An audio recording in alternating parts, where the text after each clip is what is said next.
Think about renting an apartment on a yearly lease versus paying a daily rate at a hotel. Both get you a place to stay, but what you actually get inside the room and how you pay for it are two completely different things. In Microsoft 365 administration, and specifically for your AB 900 exam, you need to firmly separate what features your users get from how you actually pay for them. The vital distinction here is that the Copilot plan determines the exact technical features available to your users. It's the furniture inside that apartment. The Copilot licensing model, on the other hand, determines the financial and billing structure. It's how you actually pay the monthly bill. Mixing these two up is a super common trap, so keep them strictly separate in your mind as we explore Microsoft's offerings. At a high level, the plans fall into three core categories. First, we have the free Copilot chat experience. Second, there's the Microsoft 365 Copilot paid plan. And third, we have Copilot Studio. Depending on which path the user takes, entirely different business capabilities and technical features are unlocked. Let's dive straight into Section 1, comparing Copilot plans. Mapping specific features to the correct plan is a mandatory AB 900 exam objective. You absolutely need to know what a user can and cannot do based on the license they hold. So let's methodically climb the concept ladder here. Down at the base, free chat is web-grounded only. It has literally no connection to your company's private data. Moving up a step, consumer plans add Copilot to Office apps, but they still lack access to Microsoft Graph work data. Then we hit the business level. The business plan actually grounds AI responses in your secure Microsoft Graph data, so your emails, Teams chats, and SharePoint files. But, and this is key, it has a hard cap of 300 users.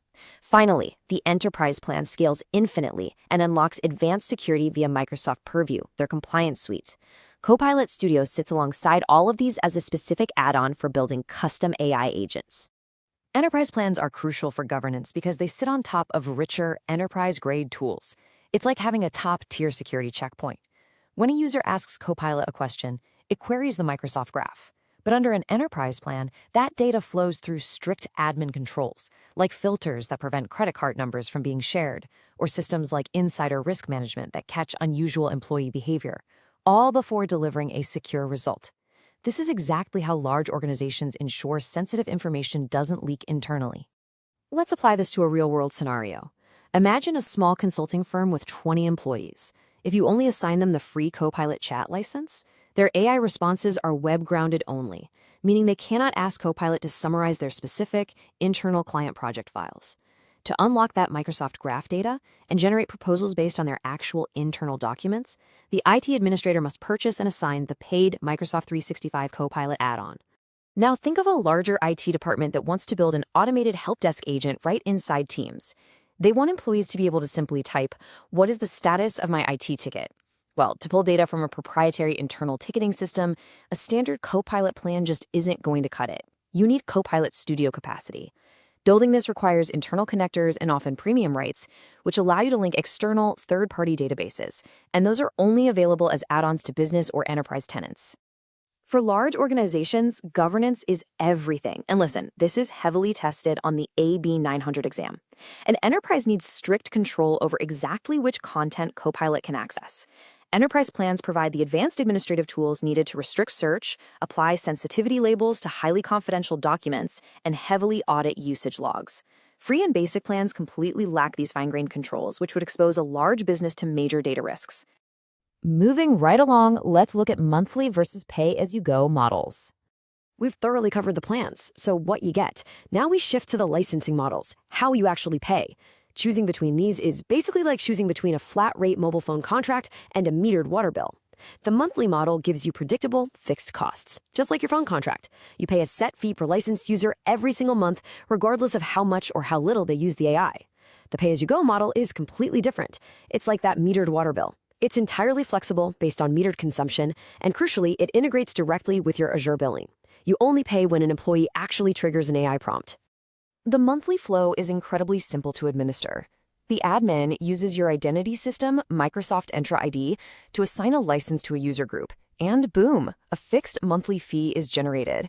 It's a highly stable financial structure, but there is a major exam pitfall to watch out for here: the risk of over-licensing. If you give a monthly license to, say, a seasonal retail worker who only uses Copilot once a month, you are actively wasting the IT budget.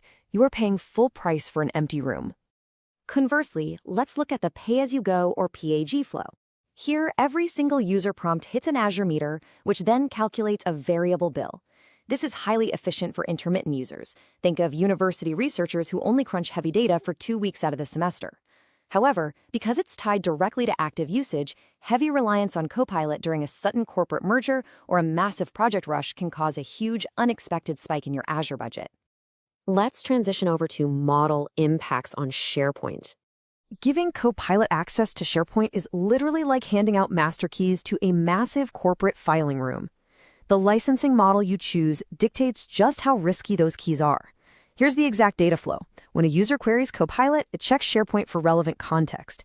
The absolute critical step to remember is that Copilot only surfaces data based on the user's existing SharePoint permissions, which are dictated by admin access controls. Copilot will never, ever show an employee a document they don't already have permission to read. But here is a classic AB 900 risk scenario. If you use the monthly model and blanket license all 5,000 employees in your company, you suddenly have 5,000 users making daily AI queries against SharePoint. If your finance or HR SharePoint libraries are poorly secured with bad permissions, Copilot will happily surface sensitive salary data across the entire organization.